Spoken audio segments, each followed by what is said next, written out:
Ecology Action founded Common Ground, and Common Ground is a project of Ecology Action.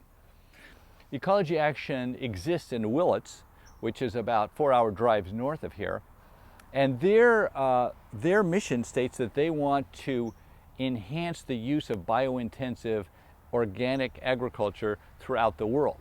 So we're a project of that, and our goal is to bring that to bear in an urban setting like Palo Alto and the peninsula, because we believe that there's so much to be gained from growing organic produce right here in our backyard. The Grow Biointensive method focuses on mini farming and really growing food in a small scale intensive way. So there's the double digging, which is the deep soil preparation. There's composting. There's the intensive planting. There's also the growing of a ratio of crops of 60-30-10, so 60% being the calorie and high carbon crops, and 30% being the high calorie crops, and then 10% being more of the crops we grow for our vitamins and minerals, so things like lettuce and tomatoes. There are many things that are wonderful about biodynamic and biointensive gardening. One of them is you don't use pesticides. You don't use poisons. So you don't kill insects, you don't kill the earth. You don't use chemical fertilizer. Chemical fertilizer often depletes the soil of its nutrition. So if you kill all the insects and you kill all the microorganisms in the earth, what you've got is dead material all around you. And ultimately that depletes the value of the soil and also what you can grow there. So what you want is really rich, cultivated earth that's got a lot of microorganisms in it, and you want insects that are positive for the environment, like butterflies and bees.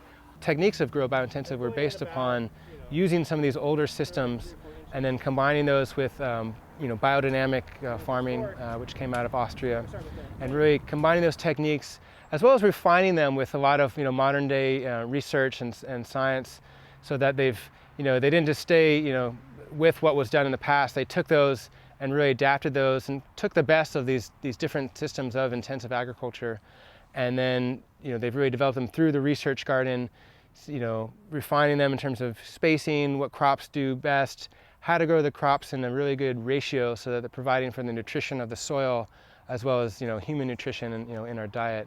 Some people are talking about peak food because they're saying the amount of arable land in the earth is we've reached our maximum, and now actually we're decreasing it.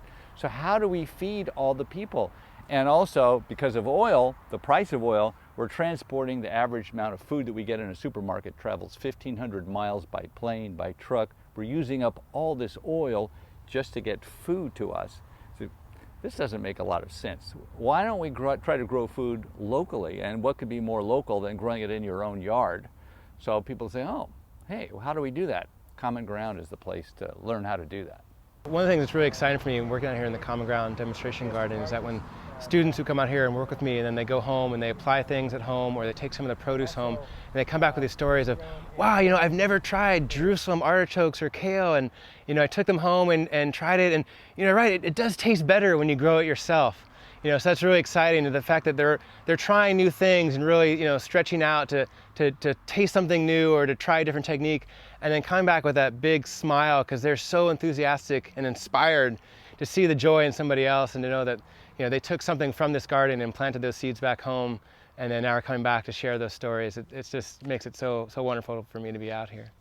When you plant a garden, what you realize is the amount of abundance that comes out of these little plants. These little seedlings grow big, and suddenly you see, wow, there's a lot here. And we bring in people who get enthusiastic about it, and we share information and we encourage each other. So abundance in community, I'd say, is the right motto for us. Working as part of this organization that's teaching us techniques that, yeah, it's great, we're doing this in suburban Palo Alto, it's also being done in rural Africa and all over the world, and it's being done in places like Afghanistan. And so just feel, as part of a larger movement of growing food, in a sustainable way, thinking of the global perspective, but acting in our local place. This is a great place you can do it. And there's no better place than a garden to do that local application of your global perspective.